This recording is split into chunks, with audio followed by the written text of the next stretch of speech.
சுதந்திர தின விழாவுக்காக குவைத் எம்பசியில் ஃப்ளாக் ஹாஸ்டிங் நடக்குது. அதுக்காக நானும் என் ஃப்ரெண்ட்ஸும் கிளம்பிட்டோம். Hi, happy independence day. So flag hoisting உள்ள ஸ்டார்ட் பண்ண போகிறாங்க. வாங்க உள்ள போய் பார்க்கலாம்.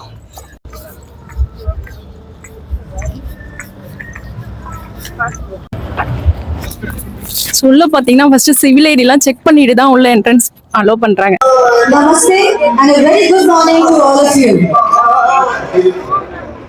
On behalf of the Embassy of India, I warmly welcome all of you to the 80th Independence Day celebration. The official ceremony will commence soon.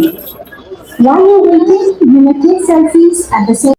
குவைத்தில் உள்ள இந்திய தூதரகம் ஆகஸ்ட் 15ஆம் தேதி சனிக்கிழமை அன்று இந்தியாவின் 80வது சுதந்திர தினத்தை நாட்டுப்பற்றுடன் கொண்டாடினார்கள். இந்நிகழ்ச்சியில் தூதரக வளாகத்தில் சுமார் 2000த்திற்கும் மேற்பட்ட இந்தியர்கள், சமூக ஆர்வலர்கள், சிறப்பு விருந்தினர்கள் மற்றும் பொதுமக்கள் என அனைவரும் கலந்து கொண்டனர். குவைத்திற்கான இந்திய தூதர் பிரமிதா திருப்பதி அவர்கள் இந்திய சுதந்திர போராட்ட வீரர்களான மகாத்மா காந்தியடிகள் சிலைக்கு மலர் தூவி மரியாதை செலுத்தினார். இதைத் தொடர்ந்து நாட்டுப்பற்று பாடலான வந்தே மாதிரம் 150வது ஆண்டு நிறைவை குறிக்கும் வகையில் பொதுமக்களால் கூட்டமாக பாடப்பட்டது.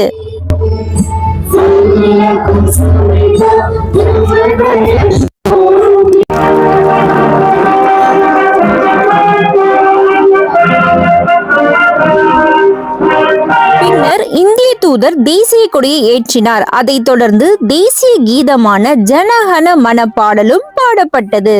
சுதந்திர தினத்திற்கு முந்தைய நாள் இந்திய குடியரசுத் தலைவர் ஆற்றிய நாட்டு மக்களுக்கான உரையை தூதர் வாசித்து காட்டினார்.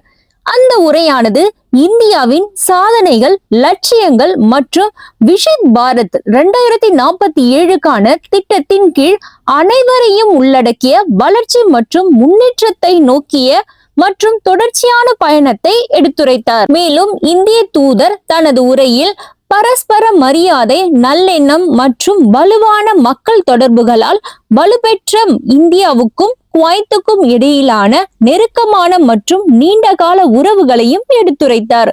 மேலும் குவைத்தில் உள்ள இந்திய சமூகத்தினரின் மதிப்புமிக்க பங்களிப்பையும் அவர் பாராட்டியுள்ளார்.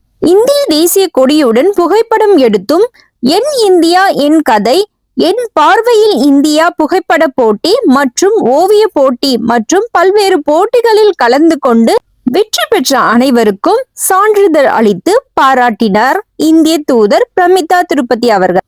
நிகழ்ச்சியின் நிறைவில் தூதரக வளாகத்தில் நடைபெற்ற தூய்மை இயக்கத்துடன் கொண்டாட்டங்கள் நிறைவடைந்தன.